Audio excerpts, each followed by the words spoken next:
नमस्ते दोस्तों, मेरे चैनल में आपका स्वागत है। आज मैं आपको पुष्पा 1 और पुष्पा 2 फिल्मों का पूरा हिंदी में एक्सप्लेन करने वाला हूं। तो वीडियो को बिल्कुल भी स्किप मत करना और अच्छे से वीडियो का आनंद लो। साल 1990 के दशक के अंत में एक मजदूर पुष्पराज और उसका दोस्त केशव लाल चंदन की तस्करी करने का फैसला करते हैं। वे कोंडा रेड्डी के गैंग में शामिल हो जाते हैं और धीरे धीरे उसकी नजरों में चढ़ते जाते हैं। इस दौरान पुलिस अफसर डीएसपी गोविंदप्पा से बचने की कोशिश करते हैं। कोंडा का भाई जाली पुष्पराज से नफरत करता है क्योंकि उसे लगता है कि कोंडा उसे ज्यादा तवज्जो दे रहा है। कोंडा का बॉस श्रीनु कोंडा को आदेश देता है कि वह लाखों की तस्करी की गई लाल चंदन की लकड़ी को पुलिस से बचाकर रखे और पुष्पराज को यह जिम्मेदारी सौंपी जाती है ताकि अगर कुछ गलत हो जाए तो उसे श्रीनु के सामने जिम्मेदार ठहराया जा सके। जाली जानबूझकर पुष्पराज की तस्करी को फंसाने की कोशिश करता है, लेकिन पुष्पराज और केशव अपनी चतुराई से पुलिस से बच जाते हैं। पुष्पराज को पता चलता है कि श्रीनु अपने काम करने वालों से धोखाधड़ी कर रहा है और जब वह यह बात कोंडा को बताता है तो कोंडा श्रीनु के खिलाफ जाने के लिए तैयार नहीं होता क्योंकि श्रीनु एक ताकतवर आदमी है। इसी बीच पुष्पराज की मुलाकात श्रीवाली से होती है, जो एक दूध बेचने वाली लड़की है और वह उससे प्यार करने लगता है।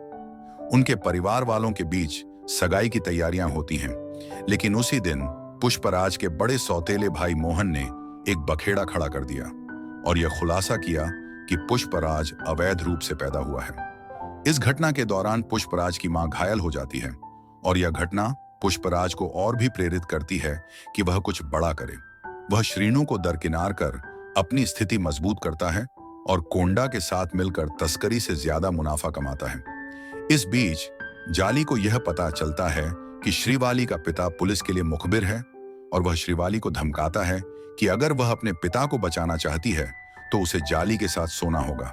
श्रीवाली पुष्पराज को यह सब बताती है और पुष्पराज जाली को मारकर उसे पैरालाइज्ड कर देता है। जाली बदला लेने की योजना बनाता है, लेकिन कोंडा को सच्चाई का पता चलता है। कोंडा, जो पहले पुष्पराज को मारने की योजना बना चुका था, खुद अपनी मौत का शिकार हो जाता है। कोंडा के छोटे भाई जक्का को पुष्पराज बचाता है और दोनों मिलकर कोंडा की मौत का बदला लेते हैं। कोंडा के मौत के बाद पुष्पराज और श्रीनु के बीच एक समझौता होता है, लेकिन पुष्पराज को यह पता चलता है कि श्रीनु भी धोखेबाज है और फिर वह श्रीनु को खत्म करने की योजना बनाता है। कुछ समय बाद गोविंदप्पा की जगह एक नए अफसर भंवर सिंह शेखावत का आना होता है। पुष्पराज शेखावत को रिश्वत देने की कोशिश करता है, लेकिन शेखावत उसकी तुच्छता का मजाक उड़ाता है। इसके बाद पुष्पराज शेखावत के सामने एकदम विनम्र हो जाता है और एक दिन अपनी शादी के दिन वह शेखावत से बदला लेता है। पुष्पराज शेखावत को बिना कपड़ों के बाहर भेजता है और उसे बताता है कि उसकी शक्ति और इज्जत उसकी अपनी है, जबकि शेखावत सिर्फ अपनी वर्दी से पहचाना जाता है और बिना वर्दी के वह कुछ भी नहीं है। शेखावत शर्मिंदा होकर घर लौटता है और जैसे पुष्पराज ने कहा था, उसका कुत्ता भी उसे पहचान नहीं पाता। गुस्से में आकर शेखावत अपने कुत्ते को गोली मार देता है और पुष्पराज की रिश्वत की रकम को जला देता है। यह कसम खाता है कि वह बदला जरूर लेगा। वहीं पुष्पराज अपनी शादी के बाद श्रीवाली से कहता है कि उसका राज शुरू हो चुका है। यह कहानी एक छोटे से मजदूर से लेकर एक बड़े तस्कर बनने तक के संघर्ष और उसकी शातिर चालों की है, जिसमें वह न केवल अपने दुश्मनों से बदला लेता है, बल्कि हर कदम पर अपनी ताकत और पहचान साबित करता है। तो ये था पुष्पा पार्ट 1 का पूरा मूवी एक्सप्लेनेशन। अब शुरू करते हैं पुष्पा पार्ट 2 का एक्सप्लेनेशन। वैसे अगर वीडियो आपको पसंद आ रहा है तो चैनल को एक लाइक और सब्सक्राइब करना ना भूलें। तो चलिए अब शुरू करते हैं पुष्पा पार्ट 2। योकोहामा बंदरगाह पर लाल चंदन की खेप के साथ पुष्पा भी छुपा हुआ मिलता है। वहां के श्रमिकों से झगड़ा करते समय उसे गोली लगती है और वह समुद्र में गिर जाता है, जिससे फ्लैशबैक शुरू होता है।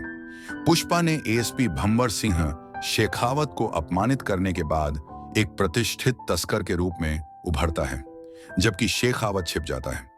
शेखावत एक मजदूर के रूप में छुपकर लाल चंदन की बड़ी खेप को रोक देता है। इस बीच पुष्पा आंध्र प्रदेश के मुख्यमंत्री नरसिम्हा रेड्डी से मिलता है, लेकिन फोटो खिंचवाने से इनकार करने पर वह नाराज हो जाता है और सिद्धप्पा को मुख्यमंत्री बनाने का संकल्प लेता है। पुष्पा केंद्रीय मंत्री कोगटम वीरा प्रताप रेड्डी के साथ सौदा करता है और मालदीव में 2000 टन लाल चंदन बेचने के लिए अंतर्राष्ट्रीय खरीदार हामिद से मिलता है। कई तस्कर पुष्पा के संगठन में शामिल हो जाते हैं, लेकिन मंगलम श्रीणु, दक्षायणी और शेखावत उसके ऑपरेशन को बिगाड़ने की योजना बनाते हैं। शेखावत तस्करी के दौरान सभी ट्रकों को गोली मारता है, जिससे ड्राइवर भाग जाते हैं। मीडिया उसकी प्रशंसा करती है, लेकिन श्रीणु को पता चलता है कि ट्रकों में असली चंदन नहीं, बल्कि एक और लकड़ी थी। पुष्पा ने असली खेप को बैलगाड़ियों के माध्यम से चेन्नई भेजा था। शेखावत खेप को रोकने में असफल रहता है। पुष्पा की पत्नी श्रीवल्ली गर्भवती होती है और पुष्पा इसे मनाता है, लेकिन उसकी भांजी कावेरी पर हमला होता है और बाद में बुग्गी रेड्डी द्वारा अपहरण कर लिया जाता है। पुष्पा उसे बचाकर बुग्गी और उसकी गैंग को मार देता है। कावेरी की शादी के दौरान एक रहस्यमय व्यक्ति बम विस्फोट करता है।